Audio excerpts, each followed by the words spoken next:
إلهو نمدقلين نصيب. God give us peace. إلهو نمدقلين نصيب. God give us peace. إلهو نمدقلين نصيب أو مخلصة ونهلينا سيد إلهي نوشاهد. We ask our Almighty God with wholehearted, definitely He will give us. Counselors, respected other non-Somali guests, ladies and gentlemen, allow me to say good evening. Assalamu alaikum wa rahmatullahi wa barakatuh. I am honored and proud to be asked to chair this meeting tonight. I, as a Somali politician or a Somali elder, have been closely working with the Dadihiye community and its board, particularly Dahabo, whom our elder brother Hesi just mentioned, for almost 10 years. Myself and other friends of mine on my right, and I commend Dadihiye and Dolo for their excellent activities that they have been performing for the Somali community so long. On this occasion, which is the annual general meeting of Dadihiye, I welcome all our councillors and other distinguished guests, and I would proceed with the event of this evening, and I would therefore first and foremost call on Amy Stevenson, Manager Westway Health Training, who always dedicate time for helping Dadihiye and its other officers for the welfare of the Somali community that are under the umbrella of Dadihiye, and assist Somali women in particular for exercises and healthy body. I would therefore welcome Amy Stevenson to say a few words.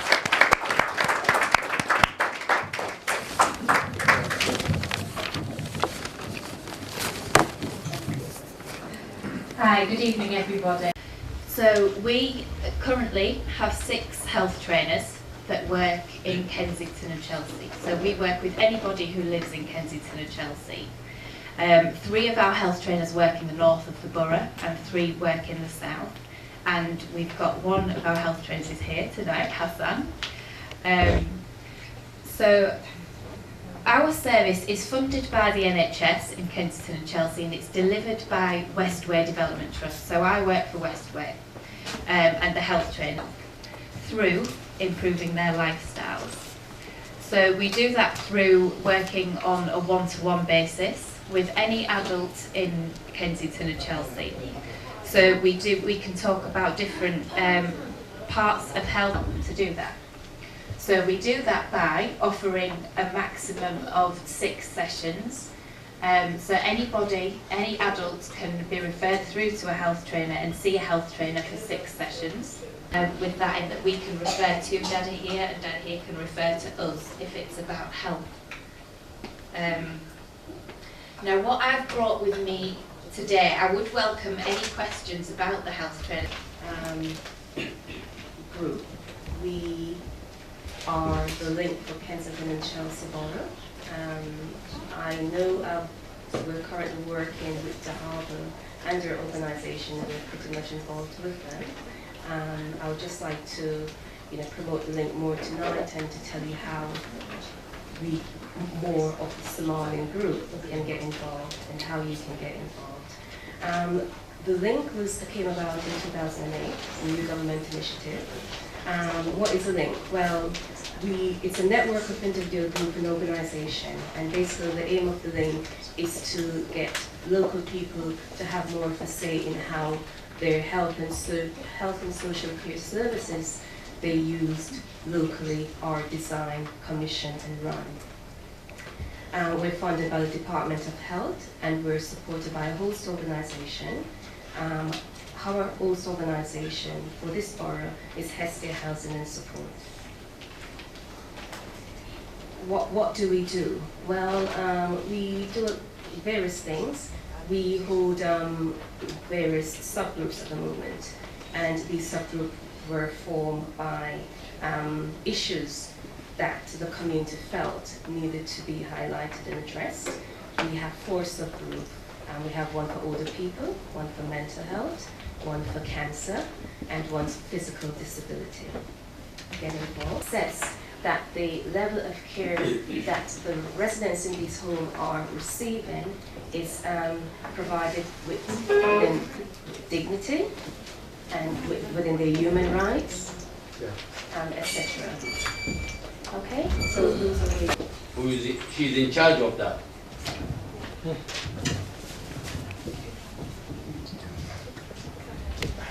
Thank you very much, and thank you for giving me the chance to speak to you today. I'm going to do a brief introduction to the Healthy Homes helpline, and then I'd like to ask you how I can help you further. I'm going to explain why we have the helpline and what it does first. I do have a presentation. I don't know if you can all see. It does what it says. It helps people to keep warm and well at home. The weather is now getting really cold, and it's very important that people are warm in their homes. So what exactly is the problem? Why do we need this helpline? The problem is called fuel poverty. I don't know if you've heard of fuel poverty, but what it means is you can't afford to keep warm. You're cold because you can't afford to keep your home warm enough in the winter. And some people have to spend more than 10% of their money on their heating. If that happens, then that person is in fuel poverty. And if you look at the bottom of the screen, sorry, I'm not sure you can all see it, more than 1 in 5 families in London may be in fuel poverty, which is a terrible thing and quite a serious problem. So for people who own their own homes or people who rent privately, there are grants for heating and insulation. dadka guryahooda iska leh hantidooda ay tahay ama kiraysta waxaa jira deeq la siiyo oo kuleelinta guriga ku salaysan. And also advice on increasing your income. Your services, you can refer somebody to the Healthy Homes helpline, and I think for you, where people perhaps don't speak much English, I'll leave this one with you, and if anybody would like any more for different groups, I have a lot of them, so please order those again through Dahabo.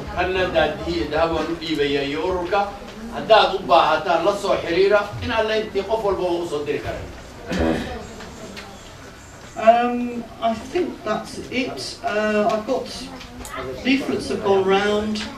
I've got some top tips on saving energy, but they are in English, but you're very welcome to them if you'd like them. And does anybody have any questions? Councillor Pat Haley, Somalis elected you in the last election without even seeing you live there.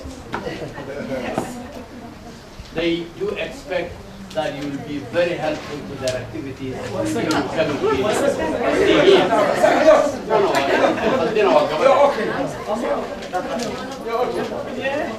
I'll give you the floor. Thank you very much indeed. May I say first of all that I'm deeply honoured to be asked to come and speak to you tonight. I've been a councillor for St Charles Ward only since May, and this is the second of your events that I've been invited to. I came to the festival.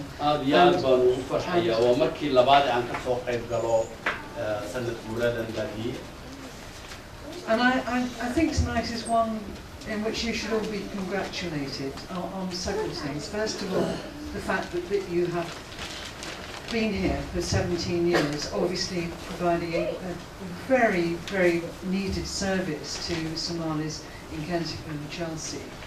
I think you should also be congratulated for the display of photographs you've got up there, which shows very clearly the kind of work you're doing and how valuable it is. And you should also be congratulated on this excellent annual report. Thank you very much for letting me have a colour version. Everybody else has got a black and white one. waxaan saddex qodob baan aad iyo aad ugu hambalyeynaya daadihiye kow Very privileged. I see from the annual report that you both have got a lot to celebrate of what has been happening in the last year. I'm particularly delighted to see that you've now got funding to start the women's sewing class again. That's going to be really important.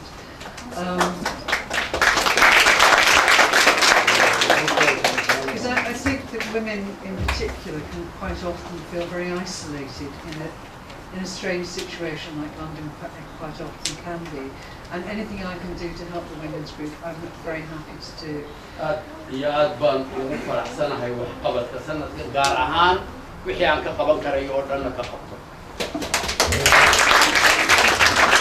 I also think you should be congratulated for the speakers you've had tonight, because every one of them has been providing information and help on issues that you all actually need. And may I say that as a counsellor, if you find it very difficult to get the help that you need with any of these, please come to one of my surgeries and I'll do my best to help.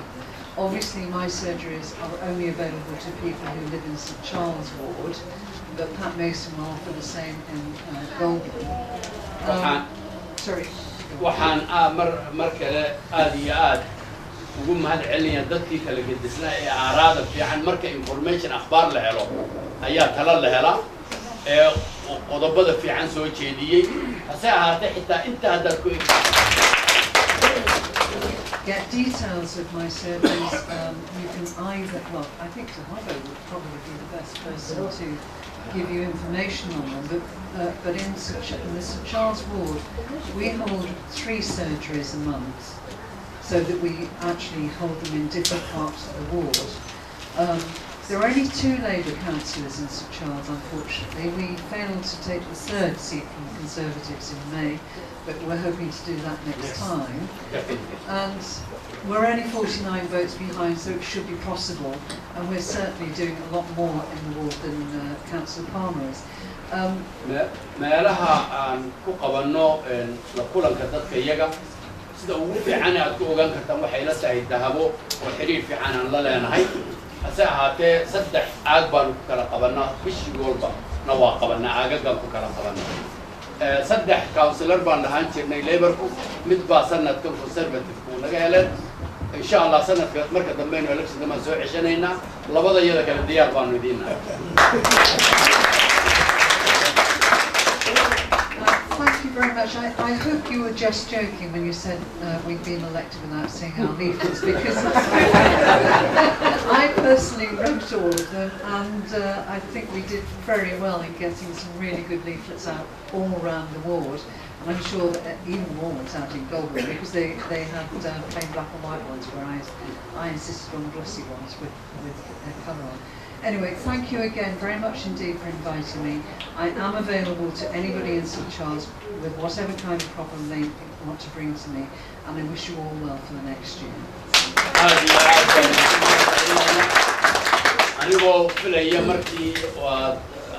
Pat Mason, by you. Pat Mason, yes. From Gorbon, Ward, Kensington, and Chelsea. Before he starts, Somalis are always thankful if you assist them, and they are always arrogant when you stand against them. That's one of our habits. Dadihiye and the community did tell me that Councillor Pat Mason assisted Dadihiye and the community in many ways, and we are thankful for that, particularly in day-to-day activities that Dadihiye were performing for the Somali community. I, as the chair for this night, would like to thank you for that, and do expect that this will continue harmony for the next coming years. Well, thank you for that, Chairman. Assalamu alaikum.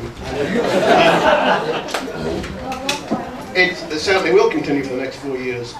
Well, thank you so much for inviting me. I mean, it really is a pleasure to be here. And you mentioned Dahabo, when our esteemed elder spoke, and he spoke some very wise words. But Dahabo, of course, is always on my case, telling me what is wrong, what needs to be done, and how you need to be supported. So you never need worry about the Somali Dadihiye coming to talk to us. waxaan mar labaad ba idinka mahad celinayaa kasoo qaybgalkan laygu martiqaaday daadina mar walba albaabkayga igu garaacdaa si hawlqabad wax loo qabto ay nafta ii keentaa waana ku ammaanaya.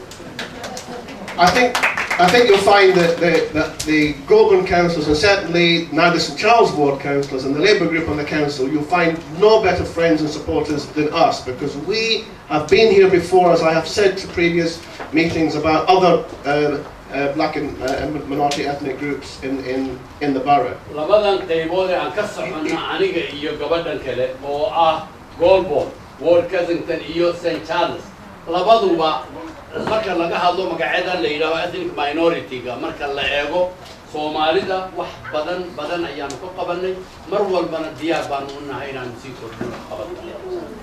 And can I just say that Councillor Emma Dent-Code, who is unable to be here tonight because she is doing the Goulburn Ward's councillor surgery, advice surgery, and she's dealing with 4 evictions tonight. So in terms of surgeries, we do them every Monday night, except bank holidays, between 7 and 8 at the Venture Centre for Goulburn Ward, if people have any problems. But as I say, we also are able to come here if there are problems. We could do a special surgery, or as I say, Dahabo in particular comes and phones me up and tells me what the problems are, and I come down to the office and they tell me, and then we go and do the business. iban kari weyda caawo buu leeyahay sababtoo hawlo kale ayaanu qabanaa oo dadka lala kulmo hase ahaatee wixii arrimaha xitaa hadaanu annagu waqti weyno qofka aan nabad dhaafay ee albaabka nagu garaacaysa ee dabada naga soo erida waa daabo sidaa daraadeed ma waayeysaan wax qabadkayga. And I think Dadihiye is a hugely important organisation. Obviously, you do a lot of work for a lot of people in one of the most vulnerable communities that we now have here, and of course, as you will know, there are other organisations supporting the Somali community, and of course up at the council it's always divide and rule. So I know the Kensington Chelsea Social Councillor Mary Gardner, who will come and speak to you but couldn't be here tonight. They will always say that if there can be more unity, and this is where Hersi Haji Jamak, I'm not sure, he spoke very good words of wisdom. If you combine together, or are able to come together in some way, more and more, then they will listen to you at the council. People who give out money love to divide and rule. If you are as a one group, it doesn't mean to say that you need to be sitting around the table in the one group, but if they know that you're all together, this is strength. And in the coming years now, where the council is going to be, and the government are going to be putting many challenges on us, there are going to be many cuts to services, to frontline services. There are going to be many cuts in your home, welfare, housing benefit. They are going to remove your rights to housing, secure housing. It's going to be more and more important, as I have always told the council in every meeting, that we try to protect the funding and protect your organisations, because when everything else is gone, and it may be, you will be what's left to represent the people out there in your community. 4 years, we will obviously support you, all of you. I think you have an absolutely brilliant management committee. Dahabo is a great sort of ambassador for the Somali community out there, people like me and the council. I mean, because she is the one we see the most, and she, from our point of view, you know, is one of the best ambassadors you have.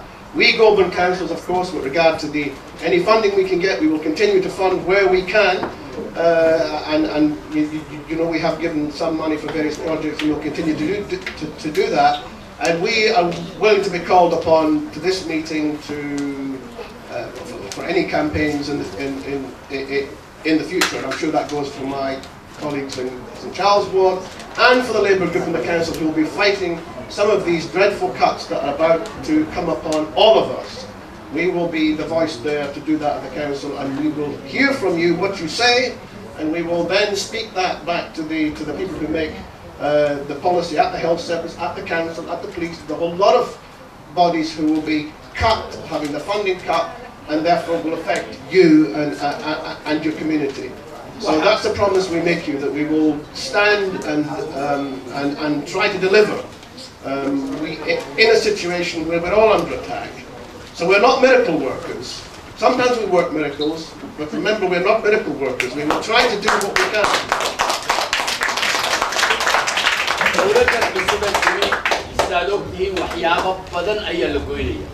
shakina male waxa la gogoynaya sanadka soo socda inay aad idin taabanayso khaasatan dadkeena waxa loo baahan yahay marka in alla intii tabartu tahay idinkoo isku xiran oo dahabo iyo ururka daadihiye councilka magac weyn buu leeyahay gabiga iyagu ixtiraam heer sare ah ayay naga mudan tahay safiir fiican ambassador fiican ayay ka tahay marka la tago Kensington and Chelsea borogeeda dahabo dadka Soomaaliyeed inta saa isugu xidhnaataan community-gina ku xidhnaataan annaguna isku xidhnaano inaynu la dagaalano ayaa loo baahan yahay in alla intii tabartayadana marka aan qab anigoo og inay waxyaabo badan inagu soo socdaan waxa qura laga bixi kariya midnimadiina iyo annagu aan iskaashano waa run marmar wax miracle leeyahay wax diinta The snow is coming, we need to finish the meeting and get to the food. And can I just say that perhaps some of us need to be learning Arabic so that we can speak in your language. I think this is one thing I'm going to have to do. So thank you so much, everybody. Thank you so much, Joe.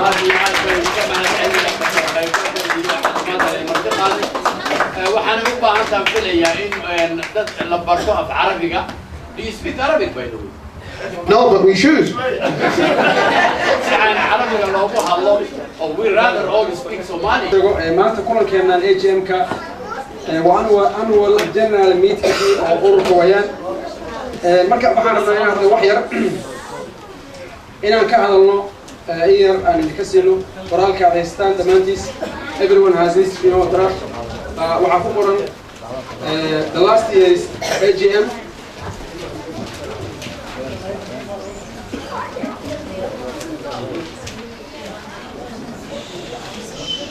it was elected by Abdurrahman Bana, Fawzi, Barre, Ahmed Ismail, Abdulqadir Bahadon, and Obah Yusuf. And now Obah is missing, but the other persons are present. Working volunteers are Dadihiye la shaqeeya. The working volunteers are Dahabo, Samantha Donkar, Miss Halim Mahmoud, Abdi Kafi, Sharifa Ilmi, Rahma Abu Bakr, Ifrah Ali, Abdullah Hassanahu. The last AGM meeting was spoke by guest speakers was Chancellor martidii sanadkii hore ka hadashayna waxay ahaayeen inta hore fahmtay waxay ahaayeen Chancellor Pat Mason oo hadda barteen oo hore barnaamijkiisa ayadana ah oo hadda lahaa waa busy Susan Summerman Bilal Al-Haris oo mental health ka socday Maria Leiva oo MD citizen advisor intaas ayaa sanadkii horeeto guest waxaan wali akhrinayaa sanadkii la soo dhaafay AGM-kiisa ayaa akhrinayaa waraaqaha adeystaan ku lahayd qaybiyay waa page-ka saddexaad weeye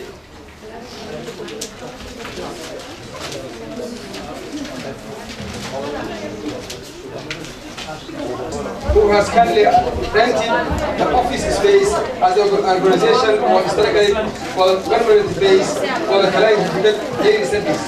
sanadkii la soo dhaafay sidaa baraatan ayaa martii waa la soo dhaweeyey waxaana laga hadlay waxyaabihii la qabsoomay 2008 iyo 2009 bishii Maarjo iyo qorshaha sanadka ku xiga oo sanadkan ahaa iyadoo oo loo mahad celiyey Westway oo ah ururka meeshaan dowladda deganahay loo abargareeyey federally.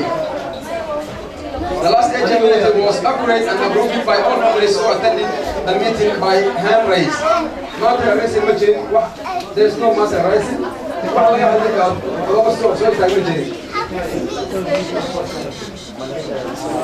Directors report.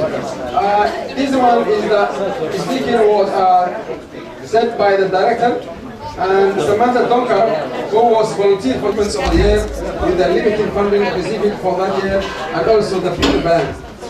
Somali clients were informed that the organization has extended 5 days draw in advice and to continue on daily, which they have asked since the end of 2006. The deputy teacher, Master Ismail, explained about the Somali school and has informed the parents who attended the meeting to be assisted with the support the organization who supports us. The clients attended, the guests were congratulated for the organization's achievements in the year with a small funding and clapping their hands.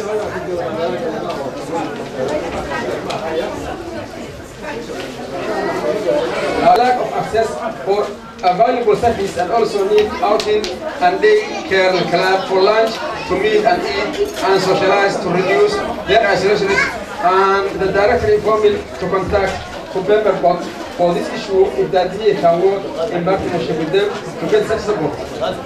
The judge asked the participants. As the Somali leaders, elders, community, kindly ask our excellent counselors to work closely with Dadihiye and support them in any way possible so that they can overcome the debts that they are in, and then financially, as you have assisted them otherwise. And we thank you very much always for that.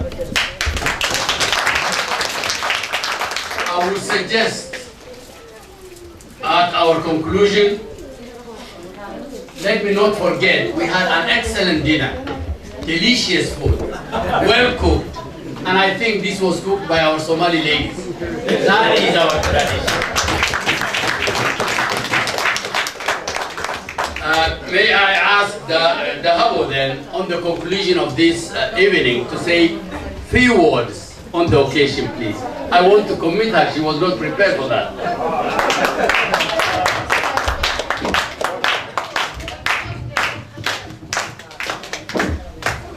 We have thanks for the gentlemen from the Somali leaders who came here and then support Dadihiye. So I said maybe nobody needs me.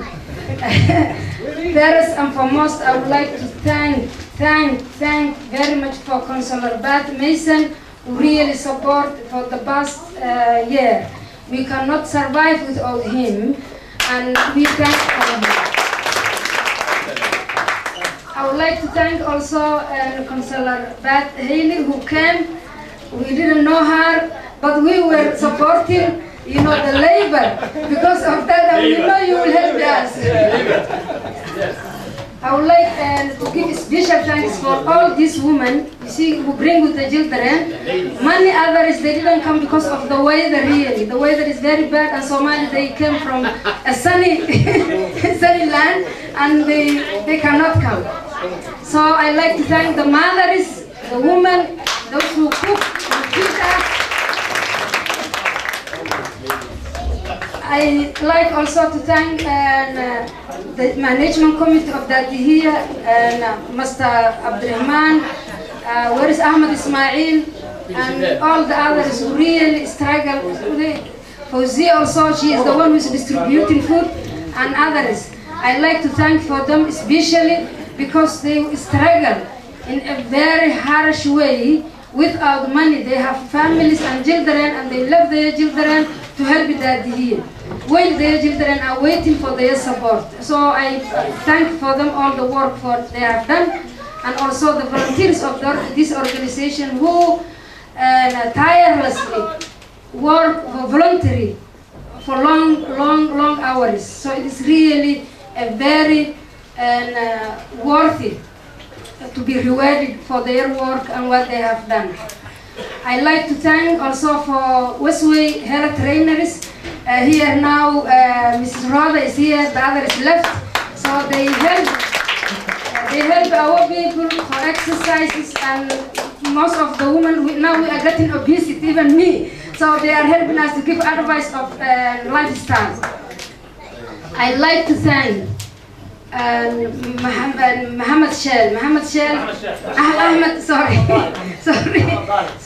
Dahir Shell is one of our community leaders. For many years, he's a chair for many organizations, and every meeting and every conference, he is the one who is an independent chair. So for short notice, he came from far away to really facilitate this. So I particularly thank. I would like to thank Herse Haji. He is really the heart of Dadihiye. He is the person, every meeting, every conference, he always advises us to be united and forget about this tribalism and clanism. And still we have. And unfortunately, it was supported the Somali government to share their ministries and also the parliament by tribe. 4.5. This is very sad. You know, the tribe and the clan who really divide us is still working in Somalia and was encouraging people to share all the roles. It is still sad. But in with diaspora, I hope we will not do for clans. We are people who are really here as refugees. And then this country, as Muhammad and also Dr. Saeed mentioned, we got house, we got income, we got support. And even now, the councillors, they are fighting to stop this madness of cutting housing benefit. So these people who help us in everywhere, also we have to thank for them and vote for them and be beside them. I like to thank Dr. Saeed. Dr. Saeed, he's Dr. Isa. Sorry, tonight because I was not prepared. Happy. Yes. Overwhelming. Dr. Isa, he is a well-known doctor. Isa, who makes speech and conclude. He's a well-known doctor, health doctor, and he was helping us and. Whenever we want even for health issues, he always makes a speech and support our organization. So thank for Dr. Isa. Master Mandela. His name is Khalif Haji. Mandela, he is trying to become a president in Puntland. And he will stand again. So he is the one who organized really short notice to call most of the people. Because I was busy for other things and really he called. Thank you, Mandela, and you are our peacemaker. So we thank for you. I would like also to thank all the gentlemen here. I cannot count the names, and also Zakaria, who was doing the security tonight. Yes. You see, the place tonight, there was no shouting. The children were quiet. He is the one who made all of this. So Zakaria. Zakaria, he has done a very good work. Thank you very much. Faisal, Muhammad, and all the others, thank you. Also, Kulmiya, that gentleman, he sent his wife to volunteer for the organization. Where is Radha? Stand up. Yeah, that's Radha. Even though Kulmiya has many children, really he takes children to school and bring, and he sent his wife to volunteer for the organization. So that is something we can count. Sharifa also, she's also doing volunteer for us, even though she was destitute. She was an asylum seeker, destitute, but still she was doing, and Kamal behind. Yeah. Amina Hayat, she is the one, sorry. Not, you are not the last, Amina. Amina, she is the head of the sewing class. So it is brilliant, well attended, and thank you for very much. And I would like to thank the girls who, I forgot your name. Sarah, Fauzia, and Shams who are behind. They are the people who are feeding us. There are people who are here, like Fatima Barakat, and Amina, Hawa Abshir, Shukri, Mariam, Asha, and Reisha, Hawadar, all. Where is Habiba? Habiba? Where is Habiba? Stand up. Habiba, she's an elderly lady. She comes to the sewing class. And Halima. Where is Halima Harsi? All these people, they are tirelessly really comes to the events, organize with us, distribute everything, and also we're looking at their children. We thank for them for coming. I would like also to thank the 2 young girls who facilitate the annual report, Farhiya and Fatima. Stand up. While people are eating, they were telling us the annual report we have already read to remind us again and again. So I like also to thank, there is a Somali TV here, a Somali journal, and I like to thank for them because they are recording everything and it will be a witness. So thank you for your professionalism and also for your technician and your work. We thank you for the media, for the good work we have done. And facilitate for you. Who organized this? Mr. Mandela. Mr. Mandela is the one who organized everything. Yes, yes. So he is really a full support. In short notice, his support. I like to thank the young boys who do sports activities for others and also for other people. So thank you for everybody coming, and we cannot forget you. So I hope the way you elected the management committee, the way you accepted the annual report, and also a financial strain, we promise that we will continue and commit to help you. We promise that we will continue to help our people who are in need. They have language barrier, they have cultural barrier, and they have the institutions and the system in UK is different, our institution. So there is many problems that isolated our people, and we stand for them to help them with the support of the councillors. So, thank you everybody for coming in this weather. Really the weather is very bad. So I really am very, very happy. Those who came for all this way and through this weather, like Sahara and others, thank you very much. And we promise that we will help you, whatever you need. Even if we don't have a penny. Thank you. Finally, I request our 2 councillors, speaking on behalf of the community, Daadihiye and Dahabo should be awarded by the council for their excellent activities that they have been doing for this community. If we do not distinguish who is good and who is not in the communities, we will all be failures. So we request you that you recommend that an award be given in the name of the council for Dadihiye and their group.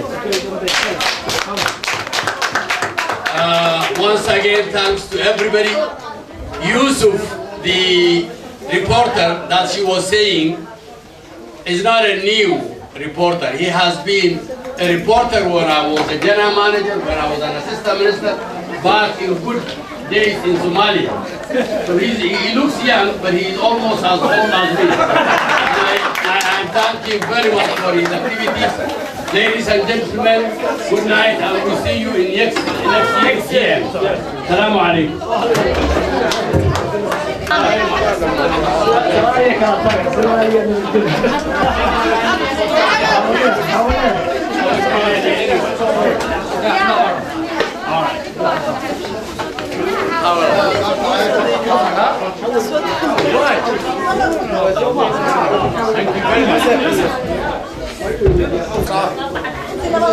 بسم الله الرحمن الرحيم iyadoo caawa ay ahayd xafladii sanad guurada community Dadihiye ka shaqeeya galbeedka magaalada London ayaa waxa isugu yimid dadka arkaysan faraha badan ka soo qayb galay oo ay ku jiraan konsuladii xaafadda ama nimankii konsulada qaabisana iyo dadka faraha badan si fiican bay xafladu u dhacday dahago oo gudoomiyaha community-ga سيف عم بوصل شغيسي يعني والله شغالين تبع تذكر سؤال أنا واحد برضه قطع ويحاول قبل كران وأنا كوميونتي بول ستيت طبعا كيس نقول بيجيبوا نقش يعني هالكن قلبت لندن تذكر دبعت تذكر كويس تودين على القطة يوحد كونسل بيها يو وليبا يعني دينا عن جريش كم هوم أوفيس كيوحي لما دبر تعاوننا سيف عمل ما أرتيسو لوينا تذكر وكل سنين أنا واحد بدنا قبلني مركا قفكي وباهن يمارسون عاومة الدنيا كوميونتي أما يعني شالية دنيا كلبات كلندن هاكوسو هاجو لاب جروب باي دقيقة كوميونتي وحي لا كقبل قبليان وأنا وحي اسمه حوية وبقولك وكرتي وحلا قلا قبلي وما سنتي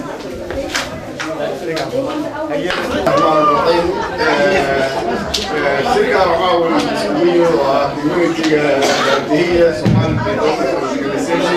أفضل صوب مناقصة يسوي ناقصة نبضي لو أنا هذاي أتيجي متواصل وشذا ذهب كذا ومعامتي عليك يا أبي وأنا هالكاسة والله والله أنا متكاش الصوماليات سيدا صوكر وكذا وأنا كنا هنقول إن الخطوات اللي عليك وخطوات ذهبي وكذا وأنا أقول إن عليك هالكا نسي والله فهمتوا وما حصلنا هي حفلتها ونسيتها ونسيتها السلام عليكم ورحمة الله وبركاته. السلام عليكم ورحمة الله وبركاته. فورك داديهية يوجد خيسة هو ناكسب حفلتها هو ناكسب نوانا هو ناكسب حفلتها كل ما تي وأنا أقول كم رجال الناس كاسين الحجاب إلى السنة سوكالة يسكت سيفي عن هوش وسيودا ururada kale oo jira London ayagana waxaan ku boorinaynaa inay daadihiye oo kale noqdaan kana tusaale qaataan waxaan leenahay wadajiba gacmo wax ku qorayaan midnimo iyo daacadnimo iyo wadatashiga wax ku gaaraysan ururada hamdooyin waxay israaceen wax wanaagsan ha wada qabsadeen dadka ha wada leeyahay wabillahi tawfiiq كان شريف أوسر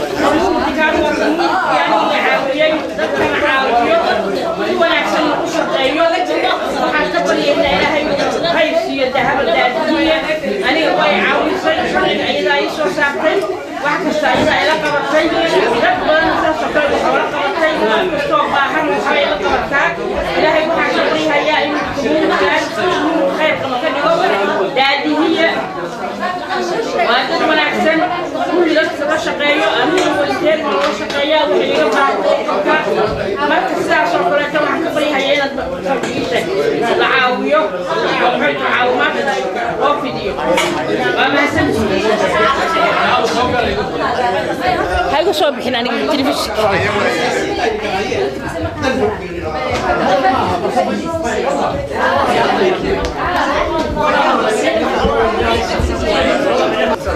Okay, sorry. Hey, excuse me. They were disturbing me. Can you say another word, please? Sorry to say it again. The problem was they were shouting here, so now I just insisted. Can you say it? Yeah, please. Okay, what I said. All right, well, it was nice. Come, just wait. Yeah, please. Please. 1, 2, 3. Hello, Nova Cancer in Kensington, Chelsea in London.